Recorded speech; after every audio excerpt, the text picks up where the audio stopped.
మహాక్షేత్రాధిపతి కూర్చున్న కాశీ ఎందుకు మహాపుణ్యమైనది, ఎందుకు మహాశివుడు అక్కడ నిలువై ఉన్నాడు కొలువై ఉన్నాడు అంటమ్మ.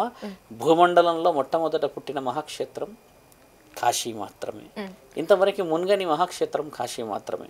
ఇంతవరకు ఎన్నో ఎన్నో ఎన్నో రుజువులకి ఇంకా రుజువులు ఇవ్వలేని మహాక్షేత్రం కాశీయే. ఎందరో నాగసాధువులు అఘోరాలు క్షేత్రపాలకులు అక్కడే ఉండిపోయినా కూడా ఆ పరమశివుడు ఒకసారన్నా దర్శన భాగ్యం కలిగిస్తే అక్కడే ఉన్న విభూతితోనే మేమందరం కలిసిపోవాలని ఎదురు చూస్తున్న పెద్ద క్షేత్రం అది. ఎందుకు క్షేత్రం గొప్ప అయింది? శివుడు ఎందుకు కొలువై ఉన్నాడు అక్కడ? అక్కడ కాశీ విశ్వేశ్వరుడు లాగా కొలువై ఉన్నాడు. దేవుడి పేరు కూడా వినాలి మీరు. కాశీ విశ్వనాథుడైన కాశీ కాశీ కాశీ కాదు. అక్కడ మన వాళ్ళు చాలామంది అంటారు కాశీ కాదు, అది కాశీ విశ్వనాథుడు. అంటే విశ్వాన్ని మొత్తానికి ఒక అంబాసిడర్ అక్కడ కూర్చున్నాడు అని, అంటే రథసారథి కూర్చున్నాడు అక్కడ. నీ మరణాలన్నీ మనం అంటే నీ అని కాదు, ప్రేక్షకులకైనా ఎవరికైనా తెలియాల్సిందంటే మరణాలన్నీ ఒకప్పుడు గంగలో కలిపేవాళ్ళు. అవునండి. మీకు తెలుసా తల్లి?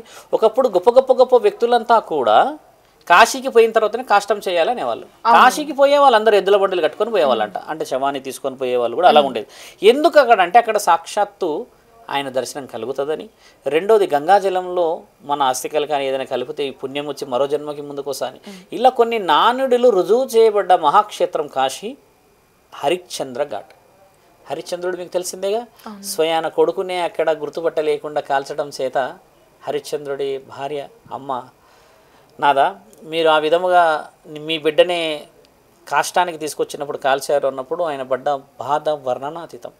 సత్యహరిశ్చంద్రుడు చాలా గొప్పవాడు. నేను సప్తఋషుల గురించి చెప్పినప్పుడు చెప్తాను.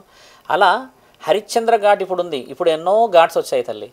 కాశీలో పరమాత్ముడు కొలువై ఉన్నాడా లేదా అనడానికి చాలామంది కొన్ని కొన్ని విషయాలు వచ్చిన వాళ్ళకి చెప్పే ప్రశ్న ఏం తెలుసా అమ్మ? ఒకరోజు నిద్ర చేస్తే వచ్చే సుఖం కాశీలో అమ్మ. నువ్వు కాశీలో చూడమ్మా, అదేంటో భక్తులు వెళ్ళిన వాళ్ళందరూ శవాలను చూసుకుంటూనే నిద్రపోతారు అక్కడ. ఎవరు కూడా పోయి మేము లగ్జరీగా ఉన్నాం అన్నారు. That is a live example. తండ్రి ఉన్నాడు అని.